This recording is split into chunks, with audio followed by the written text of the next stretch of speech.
Halo, apa kabar? Kami dari kelompok 6 akan mengupas salah satu tema, yaitu tentang kewajiban perusahaan dan karyawan. Kewajiban perusahaan dan karyawan merupakan salah satu tema yang ada pada mata kuliah etika bisnis dan profesi. Sebelum kita kupas tema ini secara mendalam, izinkan kami dari kelompok 6 untuk memperkenalkan diri. Saya sendiri, David Suherman, ada Ahmad Al-Fauzi, ada Lukman Maulana, Siti Nuraini, Risma Mutiara Firdaus, Anggi Pramudia, Nisrina Sofiliandini, Ristina Septiani, Dinia Adianisa, dan Mutia Oktifani Naziullah. Jika kita rincikan tema tentang kewajiban perusahaan dan karyawan, berarti ada dua pembahasan yang akan kita kupas, yaitu pertama, kewajiban karyawan terhadap perusahaan, yang kedua, kewajiban perusahaan terhadap karyawan. Silakan disimak dengan seksama. Apabila ada hal yang kurang dimengerti atau perlu didiskusikan, silakan chat di kolom komentar.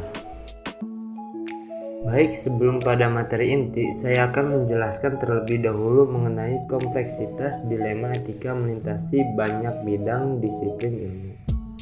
Dalam hal ini, perusahaan harus berhadapan dengan sejumlah tantangan dari dalam perusahaan maupun dari luar agar dapat bertahan hidup.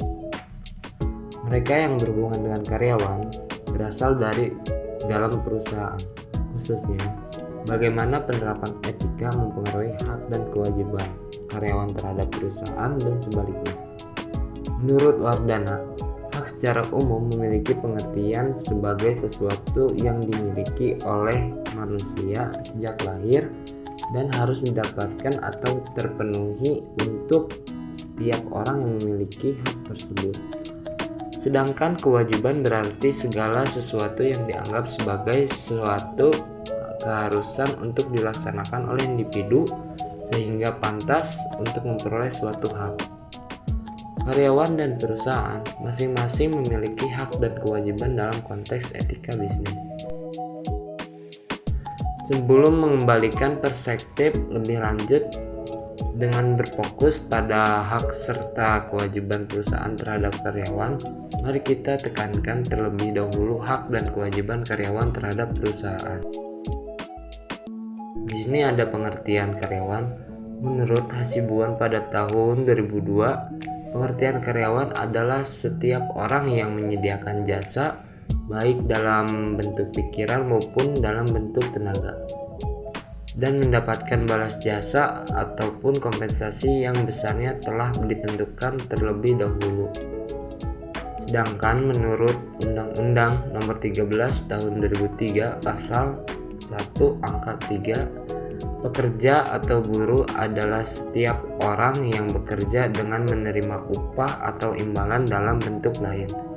Oleh karena itu, karyawan adalah orang yang dipekerjakan oleh suatu perusahaan atau organisasi yang melaksanakan tanggung jawab tertentu dalam rangka mendukung operasional perusahaan. Hak karyawan. Berikut ini adalah beberapa hak karyawan yang diberikan oleh perusahaan selama hubungan kerja. Yang pertama yaitu hak menerima upah. Upah adalah pembayaran yang dilakukan oleh pemberi kerja pada karyawan atau buruh sebagai imbalan atas pekerjaan atau jasa yang telah dilakukan. Upah dinyatakan atau dinilai dalam bentuk uang yang disepakati dan dibayarkan menurut suatu perjanjian kerja antara pemberi kerjaan dan penerima kerja. Oleh karena itu, penghasilan seorang pekerja atau buruh merupakan hasil dari pekerjaan yang diselesaikan sesuai dengan instruksi yang diperintahkan kepadanya dalam bentuk jasa ataupun barang hasil produksi. Yang kedua, hak mendapatkan cuti tahunan dan sakit. Semua karyawan yang telah bekerja selama 12 bulan berhak mendapatkan 12 hari libur cuti tahunan. Pertimbangannya bahwa karyawan berhak atas 1 hari cuti dengan mendapatkan upah penuh. Sebelum karyawan mendapatkan cuti tahunan, karyawan harus mengajukan permohonan. Adapun jika karyawan sedang sakit, selama ada surat keterangan dokter maka tetap akan mendapatkan upah penuh. Yang ketiga, hak memperoleh jaminan sosial. Karyawan perlu bekerja dalam lingkungan yang aman, damai, dan berkelanjutan untuk menghasilkan produk yang terbaik. Pengusaha dapat membantu inisiatif jaminan sosial pekerjaan seperti koperasi pekerjaan, layanan keluarga berencana, dan program jaminan sosial pekerja. Untuk mencapai hal ini, tujuan dari program jaminan sosial dan tenaga kerja adalah untuk melindungi pekerja dan karyawan jika terjadi bencana yang dapat menyebabkan hilangnya atau berkurangnya pendapatan yang biasa diperoleh sebagai akibat dari suatu kejadian, baik secara keseluruhan maupun sebagian. Yang keempat, hak memperoleh perlindungan keselamatan dan kesehatan kerja. Selama masa hubungan kerja, seorang karyawan mungkin berada di ruangan tertutup ber-AC, ruang kerja terbuka atau dekat dengan peralatan manufaktur. Misalnya di sektor tekstil di mana paparan suara mesin yang keras dapat mengganggu pendengaran dan mungkin membahayakan kesehatan telinga jika sudah parah. Yang kelima, hak memperoleh tunjangan hari raya keagamaan. Hari raya keagamaan dirayakan oleh para pekerja di Indonesia pada berbagai hari dan tanggal yang berbeda. Tunjangan hari raya keagamaan diberikan sebesar 1 bulan penghasilan bagi karyawan dengan masa kerja 1 tahun dan diberikan secara pro rata bagi karyawan yang memiliki masa kerja kurang dari 1 tahun. Yang terakhir yaitu hak membentuk organisasi serikat pekerja. Menurut Keputusan Presiden nomor 83 tahun 1998 yang meratifikasi Konvensi ILO No. 87 tentang kebebasan berserikat dan perlindungan hak-hak pekerja, setiap pekerja berhak untuk berkumpul, berserikat, mengeluarkan pikiran dengan lisan dan tulisan, mendapatkan pekerjaan dan penghidupan yang layak, serta diperlakukan sama di hadapan hukum. Hal ini termasuk hak untuk membentuk organisasi serikat pekerja yang bebas, independen, dan demokratis untuk memperjuangkan, membela, dan memajukan kepentingan pekerja.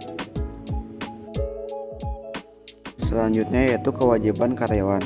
Agar perusahaan dapat memberikan hak-hak yang menjadi hak karyawan, karyawan juga harus memenuhi kewajiban mereka. Antara lain, yang pertama, kewajiban ketaatan. Perintah dan petunjuk dari atasan harus dipatuhi oleh karyawan. Tetapi ketika terdapat masalah etika, karyawan diperbolehkan untuk menentang perintah atasan mereka. Jika perusahaan mengharuskan mereka untuk melakukan tugas yang tidak bermoral, atau jika perintah tersebut tidak masuk akal, selain itu karyawan tidak diwajibkan untuk mengikuti perintah yang merupakan kepentingan perusahaan, tetapi tidak sesuai dengan kontrak kerja atau penugasan yang mereka setujui ketika mereka melamar untuk bekerja di perusahaan. Yang kedua, kewajiban konfidensialitas. Kewajiban kerahasiaan merupakan kewajiban untuk menyimpan informasi yang diterima sebagai rahasia.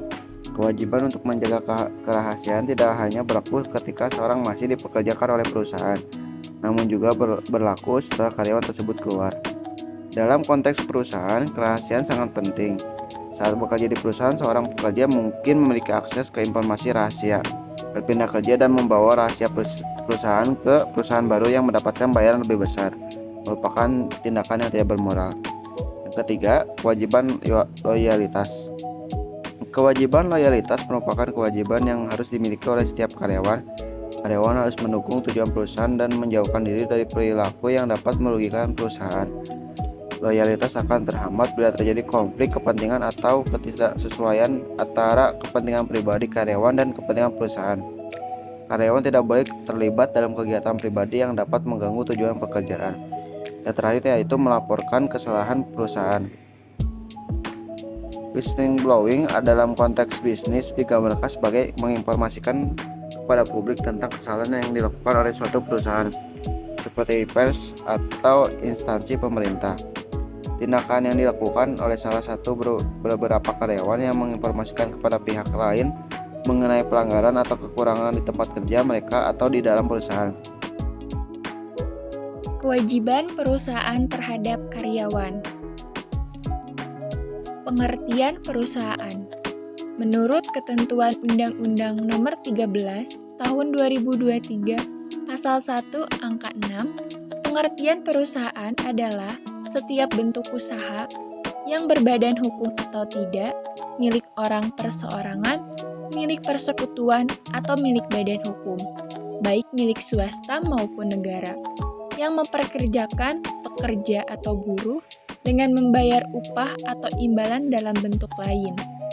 Dengan demikian, perusahaan adalah entitas ekonomi yang didirikan dengan tujuan menjalankan kegiatan bisnis, produksi, atau perdagangan untuk menghasilkan barang maupun jasa dengan tujuan mendapatkan laba atau keuntungan. Hak perusahaan. Perusahaan memiliki hak-hak berikut. Ini sesuai dengan Undang-Undang Ketenagakerjaan Nomor 13 Tahun 2023. 1. Perusahaan memiliki hak atas hasil kerja karyawannya. 2. Perusahaan memiliki wewenang untuk mengarahkan atau mengatur pekerja atau karyawan untuk mencapai tujuan. 3. Jika karyawan melanggar ketentuan perjanjian yang telah disepakati sebelumnya, perusahaan memiliki wewenang untuk memutuskan hubungan kerja. Materi selanjutnya yaitu kewajiban perusahaan. Selain memiliki hak, perusahaan juga memiliki beberapa kewajiban tentunya. Nah, yang pertama yaitu membayar gaji.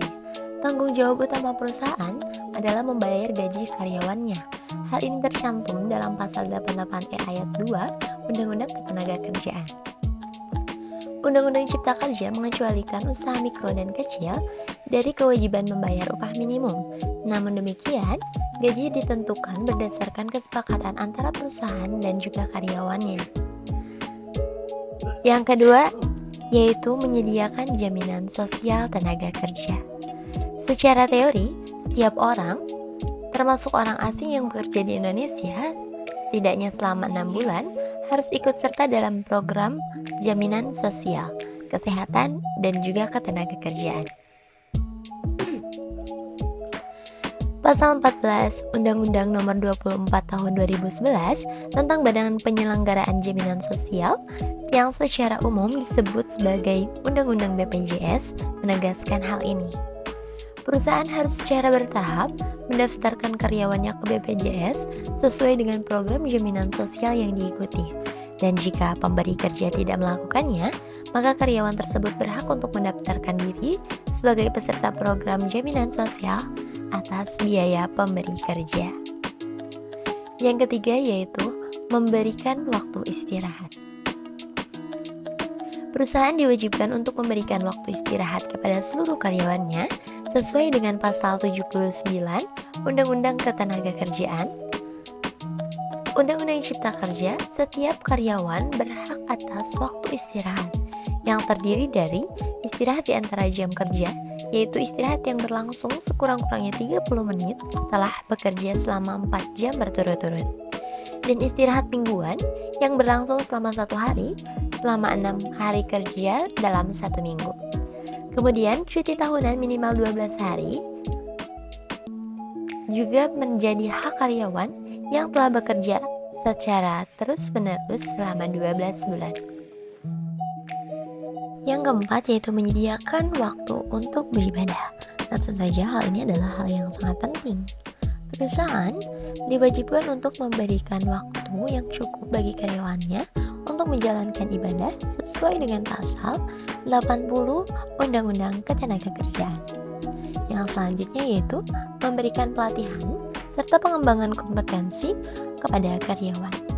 Ketentuan dalam Undang-Undang Ketenagakerjaan menguraikan sejumlah tanggung jawab yang harus dilakukan oleh perusahaan, termasuk memberikan pelatihan dan kesepakatan untuk pengembangan keterampilan melalui pelatihan kerja. Hal ini dapat dilakukan dengan bantuan pihak luar ataupun pemerintah, baik secara bersama-sama maupun secara terpisah. Ada banyak cara untuk mendapatkan pelatihan di tempat kerja, seperti melalui seminar, lokakarya, dan magang. Melalui peningkatan kemampuan, pelatihan di tempat kerja ini membantu lebih dari sekedar pekerja. Perusahaan tertentu yang menawarkan pelatihan juga dapat keuntungan. Melalui pelatihan di tempat kerja, perusahaan memperoleh sumber daya manusia yang baik yang dapat membantu dalam pencapaian tujuannya. Selanjutnya yaitu membuat dan menentukan peraturan perusahaan bagi karyawan.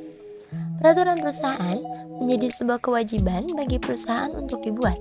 Selain untuk mendisiplinkan dan menuntut ketepatan waktu dari para karyawan, dalam masalah yang berhubungan dengan pekerjaan, setiap karyawan wajib mematuhi syarat, ketentuan, dan larangan yang ada di dalam peraturan tersebut. Selain itu, tidak boleh ada ketidakkonsistenan antara ketentuan dan peraturan ini dengan ketentuan yang terdapat dalam Undang-Undang Ketenagakerjaan.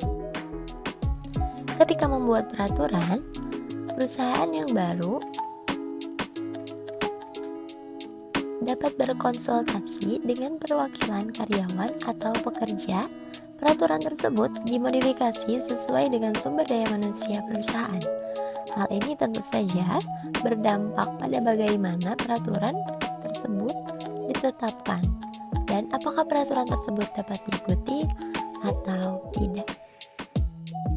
Guys, kesimpulan dari apa yang kami sampaikan yaitu hak dan kewajiban karyawan dan perusahaan saling terkait. Demikian pula hak dan kewajiban perusahaan terhadap karyawan.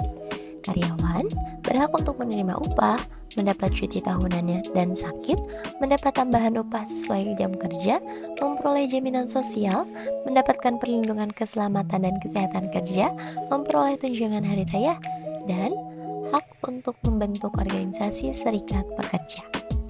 Karyawan memiliki kewajiban untuk mematuhi atasan mereka di samping hak.